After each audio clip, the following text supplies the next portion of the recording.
Let everybody have a good week. All right, it's good to see everybody back and excited again to dive into this week's continuing study of Epiphany. And we're not going to go all the way where I want to go, but we're going to get closer.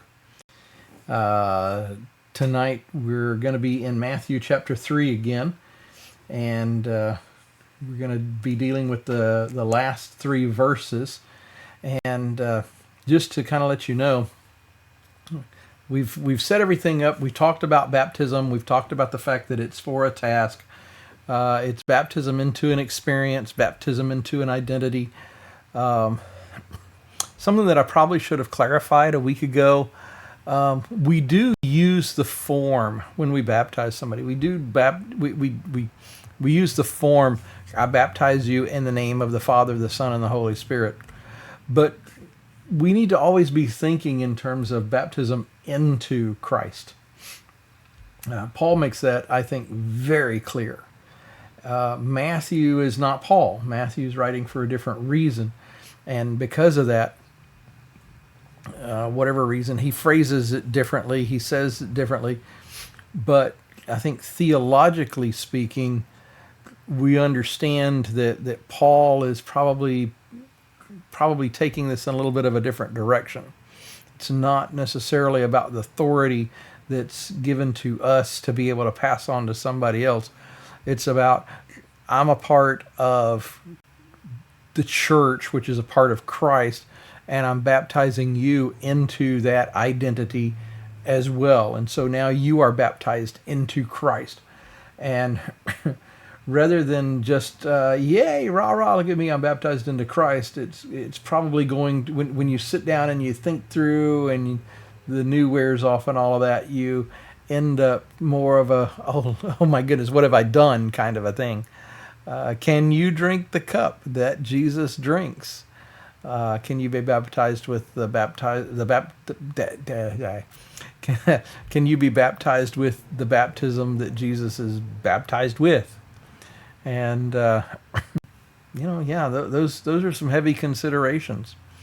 So this evening we're going to move on through with that informing us of what's happening here. We're going to move into the last few verses. Matthew chapter 3, beginning at 13. Then Jesus came from Galilee to the Jordan to be baptized by John. But John tried to deter him, saying, I need to be baptized by you, and do you come to me? Jesus replied, let it be so now. It is proper for us to do this to fulfill all righteousness. Then John consented. And I want to talk just a brief moment. And I want to be very careful how I say this, because I am blessed to have boomers, Xers, millennials, and Gen Z all in the same room together, and you can't say much without somebody getting mad or offended or something, and so. I'm Generation X, and we offend all people equally. So here goes. Jesus replies, let it be so now. It is proper.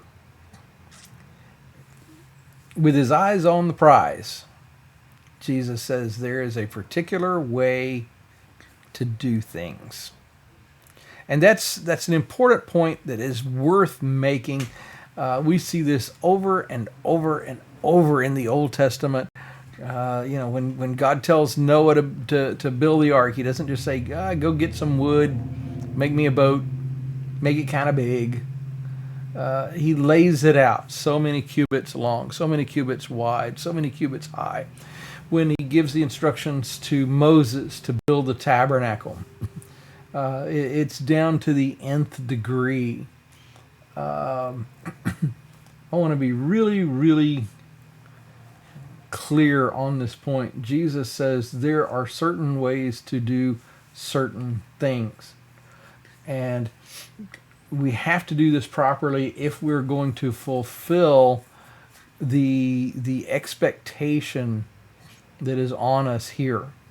If we're going to fulfill all righteousness, if we're going to do this the right way, then we have to do it a particular way. And I know that that grinds some of your gears. I know that I know some of you are not big when it comes to planning or when it comes to preparation. I don't think it's an accident.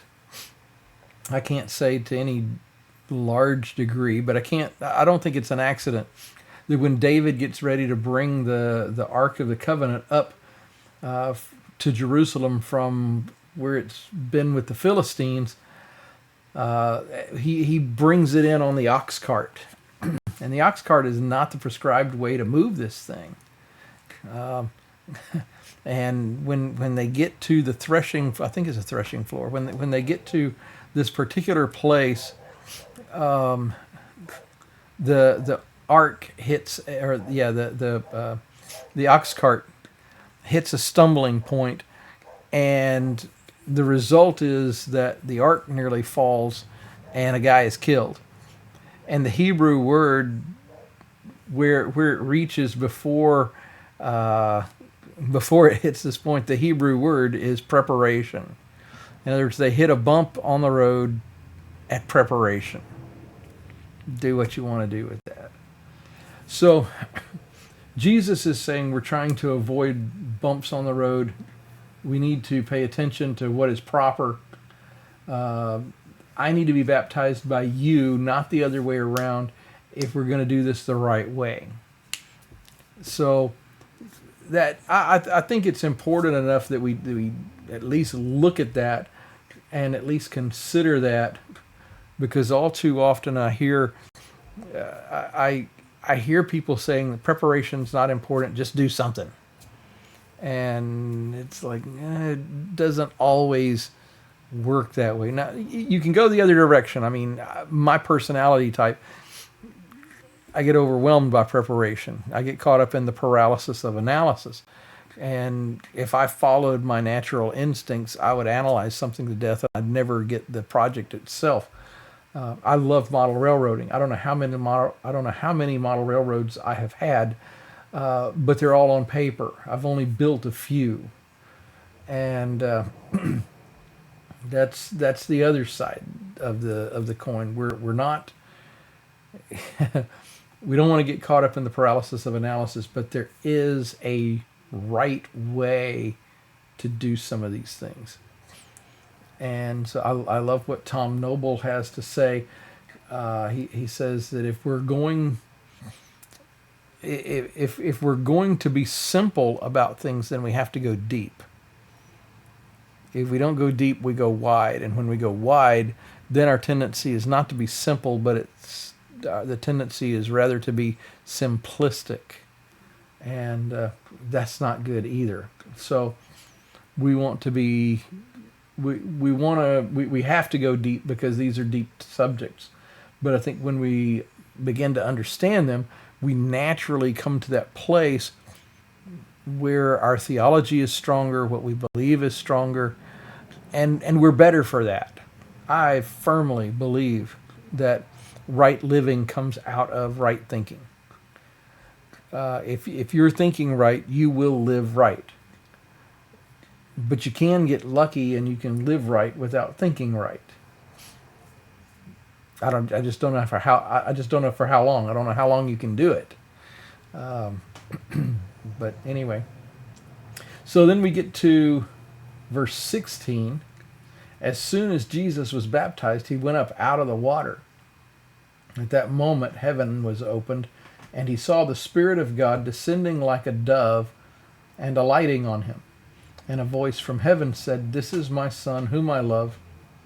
With him I am well pleased."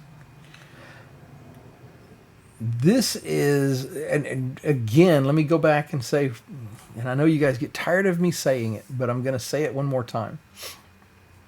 We have to let each gospel writer do what each gospel writer is doing. Mark and Luke also record this moment, but you have to remember they are writing for Gentiles. They're writing for a Gentile audience. Matthew is writing for a Jewish audience. And so his take on this is a little bit different. In this particular case, the voice says, "This is my son whom I love. With him I am well pleased." The other versions say, "You are my son. With you I am well pleased." So the implication is that this voice that from heaven that we hear, obviously is the Father, in this case is not speaking to Jesus, but is rather speaking to the people around him. All right. In Mark and Luke, we don't even know if the other people heard anything, saw anything. We don't know what the extent of the other people's involvement was. It was an exchange primarily between the Father and the Son. Here, this is for the benefit of those who are gathered around. The implication is, look at this guy. This is my son. I'm pleased with him, and you should be too. And that's something much different from what we find in the other Gospels.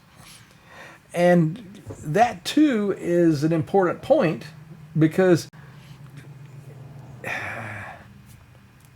it helps us to understand a little bit about the mission. It helps us to understand a little bit of what's going on here. And I want to be careful, because I'm trying to keep Sunday nights down to about 20 to 30 minutes. And so we're constantly dividing stuff into shortened discussions that I would preach 45 minutes to an hour if I had the opportunity, because I think that some of this stuff is better that we get it in larger chunks. It helps us to kind of see what's going on here a little bit better, but we're going to shorten it. So tonight, we're not going to get too far down the road. Next week, we're going to talk about Trinity, and we're going to talk about why Trinity is important. And the fact is, if you believe Tom Noble, and I think that I really, I think he's got something worth thinking about. I know that's not good grammar, but I really think that he has something that's worth our time and attention. He says that if we don't understand Trinity, we can't understand holiness. And that's a pretty big bite out of that apple. So when we start looking at this, God is saying, "This is my son whom I love. With him I am well pleased." The Father puts his stamp of approval on the Son. And we think that that's a good thing, but we really have a hard time knowing for sure, because we don't know exactly who the Father is. And that's a problem. In fact, that's what Jesus comes to do, is show us the Father. If you go to John chapter 1, his own stamp on this, chapter 1, verse 18, "No one has ever seen God except for the one and only Son, who is himself God and is in closest relationship with the Father, has made him..." I'm sorry, I got the inflection completely off on that. "No one has ever seen God." There should be a period there. "But the one and only Son, who is himself God and is in closest relationship with the Father, has made him known." So